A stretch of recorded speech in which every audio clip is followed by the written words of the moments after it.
मेहनत का नेमुल बदल कुछ नहीं, ऑनेस्टी का नेमुल बदल कुछ नहीं, सच्चाई का नेमुल बदल कुछ नहीं, और इखलाकियात का नेमुल बदल कुछ नहीं। वो कहते हैं ना, let the light in your heart, the shadows will run away. मैं वो सियासत नहीं कर सकता जिसमें मैं अल्लाह के हुजूर गुनहगार हो जाऊं। कभी किसी ने पाकिस्तान की बात की, कभी किसी ने कहा कि सबसे पहले पाकिस्तान। सब वजीर आजम की कुर्सी के पीछे भाग रहे हैं। हमने ये पागलों की तरह इन सियासतदानों के पीछे नाचना मरना नहीं है। एक ज़िंदगी अल्लाह ने दी है, एक पर्पज़ है कि इंसानों के लिए जियो, इंसानियत की खातिर। अस्सलाम वालेकुम सर, मैं आपका इंटरव्यू कंडक्ट कर रही हूँ मेरे YouTube चैनल के लिए। उम्मीद है कि आप खैरियत से होंगे। अल्हम्दुलिल्लाह। तो सर मुझे बताएं कि ये जो आपके ऊपर एक जिम्मेदारी है या आपको जो एक ऑनर मिला हुआ है, आप इसके साथ कितनी जस्टिफिकेशन कर पाए? देखें, मैं ये नहीं कहूँगा कि कर सका या नहीं कर सका।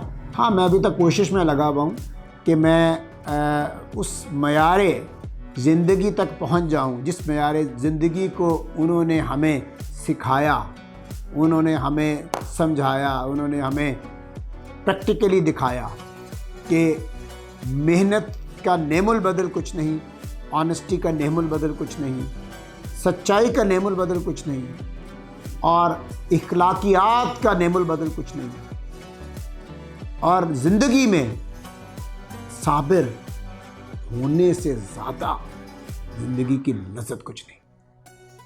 तो ये चीज़ें सीखी हैं मैंने और कोशिश कर रहा हूँ कि इसको आगे लेके चलूँ, क्योंकि सबसे पहले एक अच्छे इंसान बनना है। You need to have humanity in your heart. वो कहते हैं ना, let the light in your heart, the shadows will run away.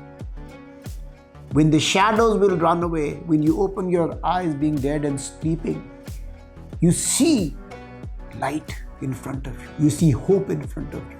You see a path in front of you. You see an enlightened world in front of you. And then you choose which path to go. True. अच्छा, अब अगर senior लतीफ़ साहब की बात की जाए तो उन्होंने 2 शोबों के अंदर बखूबी नाम किया जिसे हर इंसान जानता। आपने एक में तो नाम जमा लिया, दूसरे की बारी कब आने वाली है? सियासत। भागता हूँ इससे मैं, डरता हूँ इससे मैं, कमज़ोर आदमी हूँ, झूठ नहीं बोला जाता, रिश्वत नहीं ली जाती, नौकरियाँ नहीं बेची जाती, करोड़ों के फंड खाए नहीं जाते, हराम कमाया नहीं जाता, एक सीट के लिए 10 करोड़ हलाल बच्चों का पेट काट के दिया नहीं जाता, उसके बाद 10 करोड़ लगाऊंगा तो 20 करोड़ हराम कमाया नहीं जाता। मैं एक दरवेश तबीयत का आदमी हूँ। जब मेरे वालिद ने ये सियासत की और अपना नाम बनाया तब ये सब कुछ नहीं था जो मैं अर्ज़ कर रहा हूँ। मैं वो सियासत नहीं कर सकता जिसमें मैं अल्लाह के हुजूर गुनहगार हो जाऊँ और एक इज़्ज़त कमाने के लिए चाहे वज़ीर आज़म क्यों ना बन जाऊँ, लेकिन उससे ज़्यादा मुझे ज़िल्लत नसीब नहीं होगी मेरे रब से। सो मैं अपनी रब की रज़ा में राज़ी हूँ। वो बड़ा खूबसूरत मुझे लगा, वो जिस तरह औरत मार्च में कहा, मेरा जिस्म मेरी मर्ज़ी। मैं कहता हूँ मेरा जिस्म मेरी ज़िंदगी मेरे रब की मर्ज़ी। सो मेरे रब की जो मर्ज़ी है, जब उसने चाहा सियासत में मुझसे काम लेना है, क्योंकि देखें अल्लाह पाक कुरान में कहता है कि मैंने तुझे ऐ इंसान किसी मकसद के लिए पैदा किया है। अगर तू अपने आप को मेरे सुपुर्द कर देता है, जिस तरह मेरी ज़िंदगी, मेरा जिस्म, मेरी सोच, मेरी आँख, मेरी ज़िंदगी, मेरी सांसें मेरे रब के मुताबिक है, कि मेरे रब की मर्ज़ी। तो अल्लाह पाक ने जो आपसे काम लेना, हो सकता है अल्लाह ने आपको वलीउल्लाह बना के कोई काम लेना, हो सकता है अल्लाह ने आपको एक ब्यूरोक्रेट बना के काम लेना, हो सकता है अल्लाह पाक ने आपको फ़ौजी बना के काम लेना, हो सकता है अल्लाह पाक ने आपको एक मेंटोर बना के काम लेना हो सकता है अल्लाह पाक ने आपको एक वकील बना के काम लेना, हो सकता है अल्लाह पाक ने आपको जज बना के काम लेना हो सकता है अल्लाह पाक ने कोई सियासतदान बना के काम लेना हो। तो मेरी ये हमेशा ज़िंदगी में यही रहा है कि सेक्रेटरी हाई कोर्ट रहा 2004 में, हाई कोर्ट का आइन मैंने बनाया, फेडरल काउंसिल रहा 8 साल गवर्नमेंट ऑफ पाकिस्तान का, 2 मुल्कों में सफ़ीर रहा, 20वें ग्रेड में सर्व किया। तो मैंने कभी तरद्दुद नहीं किया कि मुझे ये मिल जाए, लालच नहीं किया। मैं बंदों के पीछे कभी नहीं भागा, मैंने बंदों की खुशामद नहीं की, मैंने बंदों को ये नहीं कहा कि आप हैं खुदा हैं, नाउज़ुबिल्लाह आप ही ने करना है। मैंने रब काबा से मांगा जो उसको भी देता है जिसकी तू खुशामद करता है। सो मेरी ज़िंदगी के ज़रा डायनामिक्स थोड़े डिफरेंट हैं, मेरी ज़िंदगी के ज़रा लिविंग फार्मूला थोड़े डिफरेंट हैं। मेरा सवाल यहाँ पे है कि क्या हम ये मान चुके हैं या हमारी सारी जंगें ख़त्म हो चुकी हैं, क्योंकि एक सोशल मीडिया की जंग है जो चलती आ रही है। जब हमने एक सीट पे बैठे हुए शख्स को जिसने हाथ में तस्बीह भी पकड़ी हुई है और हमने इकरार दे दिया कि वो नेक्स्ट बादशाह सलामत हैं, तो वो अपना गोल कैसे सेट करेगा? मैंने सुना कि मीनार पाकिस्तान में उन्होंने 10 नकाती एजेंडा दे दिया। मैंने पूछा एजेंडे तो हमेशा आते हैं, हमें क्या मिलेगा? दूसरा सवाल मेरा, मैंने सर आज तक वोट नहीं कास्ट किया। मैंने पूछा, मैं पूछना चाहती हूँ कि आज तक मेरा वोट किसने कास्ट किया? आप मुझे इसका जवाब दे दें, मैं आपको वोट दूंगी। इन 2 सवालों के जवाब मुझे भी आपसे चाहिए कि मेरा वोट कास्ट नहीं हुआ, ये गलती किसकी थी? पहली गलती मेरी कि मैं निकली नहीं, दूसरी गलती किसकी है? कभी किसी ने पाकिस्तान की बात की? नेवर। कभी किसी ने कहा कि सबसे पहले पाकिस्तान? नेवर। कभी किसी ने कहा कि आज पाकिस्तान की खातिर मैं नवाज शरीफ को भी मिलने को तैयार हूँ, मैं बिलावल को भी मिलने को तैयार हूँ, मैं आसिफ अली जरदारी को भी मिलने के लिए तैयार हूँ, मैं राना सनाउल्लाह को भी मिलने के लिए तैयार हूँ, मैं फजलुर रहमान को भी मिलने के लिए तैयार हूँ? नहीं किया। सब वज़ीर आज़म की कुर्सी के पीछे भाग रहे हैं। जिस दिन पाकिस्तान की जिसने बात की ना, मैं उसको लीडर मानूंगा। लीडर वो है जो सबसे पहले कहे पाकिस्तान। तो कहाँ से मुसलमान वो है जो सबसे पहले कहे कि अल्लाह एक है। ऐसे ही है? True true true. और फिर कहे कि नबी सल्लल्लाहु अलैहि वसल्लम आखिरी रसूल हैं। और मैं ईमान लाता हूँ अल्लाह अल्लाह के नबी और आले रसूल पे। ईमान कंप्लीट हो गया जी। पाकिस्तान कब कंप्लीट होगा? मैं पूछना चाहूँगी, इसे सियासत को ठीक करने के लिए मैं और आप पहली शुरुआत कहाँ से करें? हमने अपने अंदर का बुत तोड़ना है सबसे पहले। हमने अपने अंदर के जो एक मंदिर बनाया हुआ है उसको गिराना है। हमने अपने अंदर की एक जो ताजमहल बनाया हुआ है कि इसके अंदर कोई एंटर नहीं हो सकता, उसको तोड़ना है। हमने ये पागलों की तरह इन सियासतदानों के पीछे नाचना मरना नहीं है, चाहे वो इमरान खान है, चाहे वो आसिफ अली जरदारी साहब हैं, चाहे वो बिलावल भुट्टो साहब हैं, चाहे वो मरीम नवाज़ साहिब हैं, चाहे वो फजलुर रहमान साहिब हैं, चाहे वो कोई है। एक ज़िंदगी अल्लाह ने दी है, एक पर्पज़ है कि इंसानों के लिए जियो, इंसानियत की खातिर। सर यहाँ पे हमारे जस्टिस का क्या निज़ाम होना चाहिए जो लीडर्स को ये समझा सके कि हे पाकिस्तान पे तो मेरा भी हक है? खुदाया ये निज़ाम बदलने वाला है। ये पूरे की पूरी CPC, CRPC, क्रिमिनल कोड, ये सब रैप ऑफ होने वाला है। ये सड़क दे गया गोरा हमें, हमने उस पर पैच वर्क कर दिया, हमने नई सड़क बनाने की तौफीक नहीं हुई। ये पैच वर्क नहीं चलता, वो उखड़ जाता है बारिश में, धूप में, ट्रैफिक के लोड से, इस वक्त लिटिगेशन के लोड से ये सारा निज़ाम उखड़ चुका है। आईने पाकिस्तान कहता है कुरान और सुन्नत के मुबर्रा कोई कवानीन नहीं होंगे, और अल्हम्दुलिल्लाह सारे कवानीन कुरान और सुन्नत के अगेंस्ट हैं। ये कैसा निज़ाम अदल है? ये कैसा निज़ाम चला रहे हैं आप कि दोनों पैरेलल आप इकट्ठे चला रहे हैं, वेस्टर्न भी, ईस्टर्न भी और रिलीजियस भी।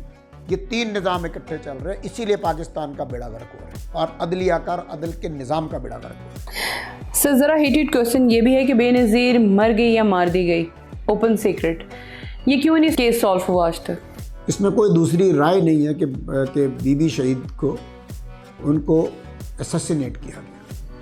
इसमें कोई दूसरी राय नहीं है, बिकॉज जब हमारे घर भी ठहरी थी और हमसे गपशप भी लगी और एक्सक्लूसिव मुलाकातें भी, तो and she was of the view कि उसको उनको मार दिया जाए। सर थोड़ा सा फैंटेसी में चलते हैं, अगर वो जिंदा होती तो क्या पाकिस्तान के हालात ये होते जिस पैशन से वो वापस आई थी? अगर वो जिंदा होती तो इमरान खान नजर भी ना आता। ये सारी PTI पीपल्स पार्टी है। पीपल्स पार्टी छोड़ के लोग तंग आके जो है वो PTI में चले गए। सर अब यहाँ पे मेन मुद्दा ये निकला कि पीपल पार्टी से तंग आकर, वो तंगी की वजह क्या है? बिकॉज पीपल्स पार्टी थी एक अवामी जमात, उसको आप ड्राइंग रूम में ले गए। थोड़ा सा ब्रीफ कीजिएगा। उसको आप ड्राइंग रूम में ले गए और ड्राइंग रूम में ले जाने की वजह जब हमने पूछी गई, उन्होंने कहा कि बीबी शहीद हो गई तो आप बिलावल को भी चाहते हैं, नाउज़ुबिल्लाह। वी कैंट अफोर्ड, बिकॉज शहादतें पीपल्स पार्टी की हुई हैं। अल्लाह ना करे किसी की भी हो, नून की नहीं हुई है, PTI की नहीं हुई है। सो इसलिए पीपल्स पार्टी अफोर्ड नहीं करती इतना पब्लिक में आना। अब पब्लिक की जमात है, जिस तरह बीबी आई पब्लिक में जान गंवा दी, ट्रू भुट्टो साहब ने जान गंवा दी, ट्रू उनके बच्चों ने जान गंवा दी। ट्रू। तो अब इसलिए ये जमात ड्राइंग रूम में घुस गई है, इसको बाहर आना पड़ेगा। लेकिन बाहर आने के लिए अफोर्ड नहीं करते अब के नाउज़ुबिल्लाह किसी और बच्चे की कुर्बानी दी। ये मतलब मैं ये समझूं कि पीपल्स पार्टी अब बेनज़ीर कोई नहीं, पीपल्स पार्टी के अंदर अब बेनज़ीर कोई नहीं। पीपल्स पार्टी खुद भुट्टो है और बीबी की मुशाहबत बिलावल में है, बख्तावर में है, आसिफा में है।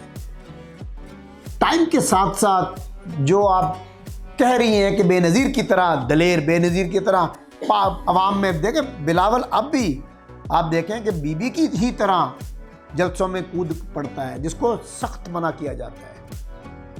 अब इंस्टिंक्ट तो है ना अंदर। सर अब मैं यहाँ पे ये क्वेश्चन करना चाहूँगी आपसे, नवाज शरीफ मुल्क से बाहर हैं, क्या वापस आना चाहिए सियासत को कंटिन्यू करने के लिए या बस ख़त्म कर देना चाहिए? देखें, इसका जवाब तो उनकी कोर कमेटी दे सकती है, लेकिन मैं एज ए पॉलिटिकल वर्कर कह लें, एनालिस्ट कह लें, मेरा ख्याल है कि मियाँ साहब के बगैर कहते हैं ना नून नहीं चस कोई नहीं। ट्रू। तो वो वापस आएंगे ही आएंगे। कब आएंगे ये उनकी पार्टी डिसाइड करेगी। और ये एनआरओ नवाज शरीफ ने इमरान खान को दिया नहीं दिया, इमरान खान ने नवाज शरीफ को दिया नहीं दिया, लेकिन हमारा कितना नुकसान है। This is bullshit, there is no NRO at all. ये तो अदलिया के थ्रू गया है, अदालत के थ्रू गया है वो, और अदालत के थ्रू ही वापस आना है। It has nothing doing any NRO. हाँ, जिसके तहत आज इमरान खान वज़ीर आज़म बने हैं, जिसके तहत आज पॉलिटिकल जुडिशल सिस्टम चल रहा है, उसका क्रेडिट सारा मोहतरमा शहीद बेनज़ीर भुट्टो साहिबा को जाता है, क्योंकि मिसाक जमहूरियत के तहत ही ये सारा सिस्टम चल रहा है। मिसाक जमहूरियत के तहत ही ये सब का सब निज़ाम चल रहा है। उसमें ये चीज़ें चार्टर ऑफ डेमोक्रेसी में लिखी गई थी, तो जो लिखी गई थी उसको फिर पार्लियामान से अप्रूव कराया गया। 18वीं तरमीम, ये सारी तरमीम, दिस वाज पार्ट ऑफ मिसाक जमहूरियत, जिसके तहत अब सारा निज़ाम चल रहा है। सो आप ये नहीं कर सकते कि आप उसका जो क्रेडिट है वो शहीद मोहतरमा बेनज़ीर भुट्टो को ना दें या आप आसिफ अली जरदारी साहब को ना दें। जिस तरह उन्होंने जिस तरह हेड ऑन उनको जुडिशरी ने लिया हुआ था, उस वक्त आपको पता है इफ्तिखार चौधरी साहब थे, और जिस तरह हेड ऑन कोलिजन के तहत था कि इसको फारिग किया जाए, इसको घर भेजा जाए।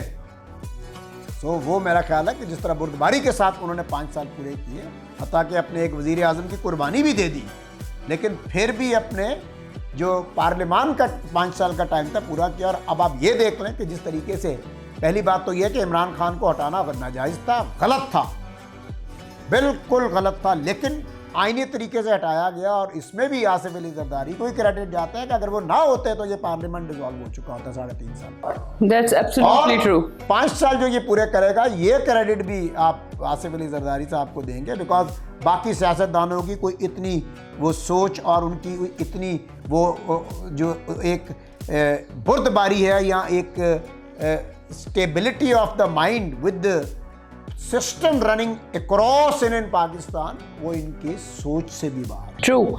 सर अब मैं आपसे पूछना चाहूँगी, एक चैप्टर जस्टिस के अंदर justice Saqib Nisar, retired justice Saqib Nisar, उसको कमेंट कीजिएगा, सवाल नहीं करना चाहती। Amazing guy, did amazing work, exceeded few limits which politicians should have controlled, but आईन पाकिस्तान ये कहता है कि जब आपकी सियासी जमातें आपके बेसिक फंडामेंटल राइट्स को इम्प्लीमेंट नहीं करती तो फिर उसकी इम्प्लीमेंटेशन अदलिया ने करनी है। सर अब आप मुझे ये बताइएगा कि आप हम जैसी कम्युनिटी, हम जैसी नस्ल, आज की जनरेशन के लिए क्या मैसेज देंगे? माइंड योर ओन बिजनेस, अपने काम से काम रखें। ना इमरान खान ने तुम्हारे घर रोटी देनी है, ना नवाज शरीफ ने देनी है, ना बिलावल ने देनी है। You have to earn for your own living. खुदाया इन सियासतदानों को उनको वोट दें जो पाकिस्तान की बात करें। टर्की में अगर ग्रीन बेल्ट्स पे रेडियां लग सकती हैं और आप अपना खुद रोजगार अर्न कर सकते, तो पाकिस्तान में क्यों नहीं लग सकती? खुद कफील करना है ना। हमारे यहाँ इतना टैलेंट है प्लम्बरी का, हमारे यहाँ इतना टैलेंट है इसका आपका गार्डनिंग का, हमारे यहाँ इतना टैलेंट है एग्रीकल्चर का। डिप्लोमे रखें ना, इनके डिप्लोमास दें ताकि ये बाहर जाएं। ऑस्ट्रेलिया में डिप्लोमा जिसका होता है he can go for the immigration, Australian immigration. तो यहाँ पे भी करें, लोगों को रोजगार दें, उनको खुद कफील करें, ना कि उनको भिखारी बना दें। आपकी आवाम, मैं अवाम पाकिस्तान से बात करता हूँ, आप खुद बिकाऊ माल हैं माजरत से। आप एक आटे के तोड़े पे वोट देते हैं MP और MNA को, और वो आपको बेचता है। क्योंकि जब मैंने अगर आप पे 20 करोड़ लगाया है तो मैं 40 करोड़ हराम कमाने का मेरा राइट है। जब आप बिकते हैं तो वो बेचते हैं, और ये बिकाऊ ऊपर तक चलता है। अपने आप को बेचना बंद करें। मैं न्यू जनरेशन को ये कहूँगा, ये मुफ्त की रोटी खाना बंद करें, मुफ्त के खाने पीने बंद करें, मुफ्त के आटे का तोड़ा बंद करें। अल्लाह से मांगें, हाथ अल्लाह के आगे फैलाएं, ना कि इन फिरौनों के आगे। Thank you so much sir.